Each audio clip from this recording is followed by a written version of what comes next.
Guys આમ જો વરસાદ આવો હમણાં વિડીયો એડિટ કર્યો છે હજી એવું કંઈક ગોતું કે ડેલી તો વ્લોગ મૂકવો જ પડે ને વિડીયો કાઢીને શરૂ કર્યો હોય ને ઈ જ તમને કીધું વિડીયો શરૂ કર્યો નાખીને કારણ કે આપણે અત્યારે હજી નવું વ્લોગિંગ શરૂ કર્યું એટલે આપણને એવું કાંઈ ખ્યાલ નહોતો.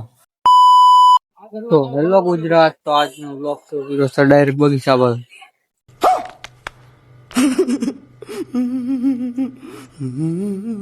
આ થોડોક આપણે વિડીયો એડિટ કરીને તમે જોયો હેલો વ્લોગર નામની ચેનલ છે, ડિસ્ક્રિપ્શન રાખી દઈ તો તમે જોઈ આવજો. ગાઈસ આમ જો વરસાદ આવો હમણાં વિડીયો એડિટ કર્યો છે હજી વરસાદ આવો હું ભાગી જવાય એ ચૂપે. ગાઈસ મેં હાથ પેન્ટ નો વિડીયો ઉતાર્યો ને તો સામેથી તો મોઢું જ ન આવ્યું. મારે શું કરવાનું? એમાં કઈ બીજું તો નતું કીધું, આખા દિવસની રિએલિટી કીધી. મોટું આવી ગયું એ વિડીયો તમે જોઈ આવજો એવી રીતના કીધું. પછી આપણે કાલનો વિડીયો તમે ન જોયો હોય તો જોયો હોય. અમારી ચેનલમાં 7 વ્યૂ વાળો છે. પછી અહીંથી થંબનેલ બનાવવાનું કીધું. આપણે ઘણી વસ્તુ કીધી પણ આપણને કાંઈ મોઢું ન આવ્યું ને એમાં મગજ પી ગયું મારું. હાલે રે બાબા ઉઠા લે. મેં કીધું વ્લોગ ઉતારવું કે ન ઉતારવું, તો વ્લોગ તો ઉતારીને મૂકવો જ પડશે. વધીને 7 વાગે આવ્યા ને 8 વાગે તમારે વ્લોગ મૂકવાનો જ હોય. अभी मैं गाली नहीं दे सकता। नहीं गाली नहीं देना। फैमिली देखती है, वरना मैं ऐसे ऐसी गाली दूं ऐसे। આપણે એવું કંઈક ગોતું કે ડેલી તો વ્લોગ મૂકવો જ પડે એટલે વ્લોગ મૂકવાનું તો આપણે ભૂલશું જ નહીં. કારણ કે તમને ખબર જ છે કે આપણે કાંઈ નોકરી તો આપણે ઘણી રીતે ટ્રાય મારી, નોકરી એપમાં ટ્રાય મારી. આપણે જયલો બ્લોગર નામની ચેનલ છે, જયલો ગેમિંગ નામની ચેનલ છે, હું ડિસ્ક્રિપ્શનમાં નાખી દઉં છું. તમે ના જઈને જોઈ આવજો ને ન ચડે તો મને તમે કોમેન્ટ કરી દેજો, હું તમને આપી દઈ. जलवा है हमारा। ચેનલનું નામ હરકું ન ચડે તો તારે ન ચડે એવું બકે જ નહીં. કારણ કે આ વિડીયોનું એ વિડીયો પે આમ ઇન્વેસ્ટ કરીને મોકલી દે. એવું કંઈક નવું તો કરવું પડશે ને તો જ થાય.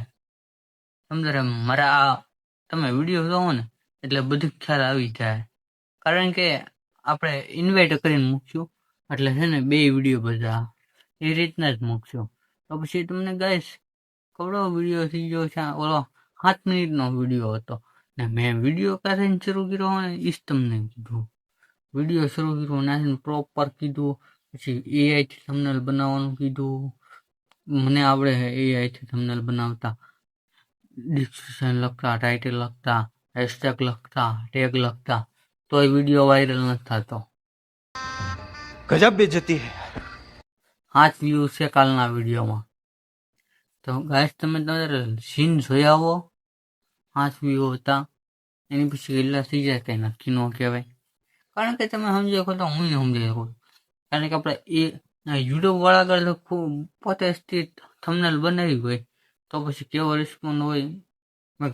બધા વિડીયોમાં છે ને પ્રોપરલી છે ને યુટ્યુબર વાળા આગળ થંબનેલ બનાવી. એઆઈથી થંબનેલ બનાવવાનું મને કાંઈ વાંધો નથી, પણ મારો વિચાર કંઈક અલગ જ છે કે યુટ્યુબ આગળ આપણે થંબનેલ બનાવીએ તો આપણને કાંઈ ઇશ્યુ ન થવો જોઈએ. મેં એવી રીતના વિચારીને બનાવ્યું. પણ ઘણા એમ કહે છે કે આપણે થંબનેલ પેલા જ વિચારી લેવાની કે આવી રીતના આમ થંબનેલ બનાવવાની, આવી રીતના આમ. મેં ડાયરેક્ટ યુટ્યુબ આગળ થંબનેલ બનાવવાનું રાખ્યું. હજી એમાં સપોર્ટ નહીં મળે ને બહુ તો હું પાછો જેમીને આગળ ચેટ જીપીટી આગળ બનાવે. બાકી મૂકી તો નહીં. આપણે ડેલી વ્લોગનું ચેલેન્જ લીધેલું તો પછી હમણાં થોડોક વિખાઈ ગયો. કારણ કે હમણાં અઠવાડિયા છે ને બહુ વ્લોગ ન હોતા એટલે વિખાઈ ગયો. તો પછી પાછો ચેલેન્જ લઈ લીધો, એકલા જ ઉતારવાનો વ્લોગ. ગમે ના ગામમાં ચીન ઉતારવાનો, કા પછી ગમે ના એમ ખૂણામાં બેન ઉતારવાનો, તો વ્લોગ ઉતારવાનો છે એ ફાઇનલ થઈ. બેન કે કા પછી ગમે પબ્લિક પ્લેસમાં જઈને ઉતારી તોય કઈ વાંધો તો ન આવે. અમુક જગ્યાએ પછી અમુક જગ્યાએ વાંધો આવી જાય, કઈ કહેવાય નહીં.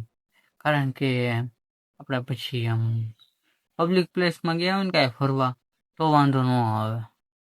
પછી આપણા તમે સમજી શકો છો. કારણ કે આપણે આમ પબ્લિક પ્લેસમાં હોય ને તો આપણે આમ કંઈક બોલી છીએ ये समस्या है रे क्या बोलने का तू इसके साथ मत घूम रे. ને તો સારું લાગે. તમે સમજી શકો છો. કારણ કે આપણે પબ્લિક પ્લેસમાં હોય, આપણે કોટાળાનું 2-3-4 વ્લોગ મૂકેલા હોય, મેં જોયા કે નહીં એટલે મને ખ્યાલ હોય. આપણે વધારે બોલતા નથી ગાઈઝ. કેમેરો બંધ થઈ ગયો. હું એ જ કહેતો કે ગાઈઝ આપણે આમ વધારે બોલતા નથી, વધારે બોલવાનું વ્લોગ નથી મૂક્યો. કારણ કે આપણે અત્યારે જે નવું વ્લોગિંગ શરૂ કર્યું, मतलब वो अलग ही लेवल का बंदा था।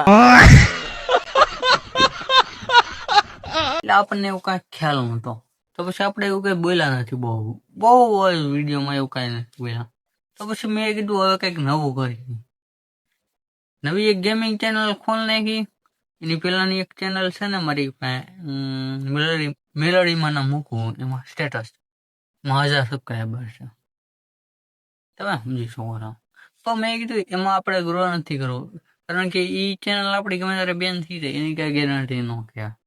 કારણ કે આપણે આમ કોકનું લઈને ઇન્સ્ટાગ્રામમાંથી પેલા તો મને કઈ ખ્યાલ જ નહોતો કે આમાંથી ને પૈસા આવે ને કેમ આવે ને શું છે. પછી મેં હરખું સમજ્યું એ દ્વારા કે આમાં કેમ હોય ને શું હોય ને. તો પછી મેં વ્લોગ શરૂ કર્યો આઈટીઆઈથી વ્લોગ શરૂ કર્યા ને. તો પછી આપણે આમ ધીમે ધીમે પૂગતા છે ને આપણે આમ વરદી થવા આવી ગયું છે. વરદી થઈ જાય ને એટલે 200 ઉપર થઈ જાય ને આપણે આમ વોચ ટાઈમ એ હાવ ડાઉનમાં ગયો થાય. જીરો થઈને શરૂ થાય. વરદી તો સાવ જ આવ્યું હોય ને. મને ખ્યાલ હોય ને કે મેં ક્યારથી વ્લોગ ઉતાર્યા. जली ना तेरी भी जली ना. મને તો ખ્યાલ હોય ને યાર. મેં આઈટીઆઈ પેલો વ્લોગ ઉતાર્યો હતો. એ હતી આપણે આમ 6 મહિના જેવું થઈ ગયું ને મને બધું આમ પ્રોપર ખબર પડવા મળી ને બધી. પછી ઉતારવા મળ્યું તો હું કોમ્પ્યુટરમાં શીખવા ચાલતો કે નહીં. તો પછી મને બધી ખબર પડવા મળી. તો પછી મેં વ્લોગ ઉતારવાનું શરૂ કર્યું. મેં કીધું આપણે આમ એટલે બહુ ઊંચા લેવલની નોકરી કરશું ને તો મેં કીધું આપણા સપના પૂરા નહીં થાય. સપના પૂરા કરવા વાળું આપણે વ્લોગિંગ જ કરવું પડશે. जो चीज मैं कर रहा हूँ ना वो कोई एक रात का हलवा नहीं है। વ્લોગિંગ કરવાનો એક જ કારણ હતું કે સપના પૂરા કરવા હોય ને તો વ્લોગિંગ જ કરવું પડશે. કારણ કે ઓલી આપણે આમ કમાણી હોય કે નોકરી એ 20-25 હજારની હોય, 30 હજારની હોય, વધીને 50 હજારની હોય. મેં કીધું 50 હજારમાં કઈ આપણું પૂરું પડશે નહીં. તો પછી મેં કીધું કઈક વ્લોગિંગ શરૂ કરીએ. ને વ્લોગિંગ કર્યું ને એની યાર આપણે નોકરી કરવાનું પણ વિચાર્યું છે. નોકરી મળતી નથી. નોકરી મળે આમ બહાર મળે યાર. બહાર જઈને આપણે કરશું.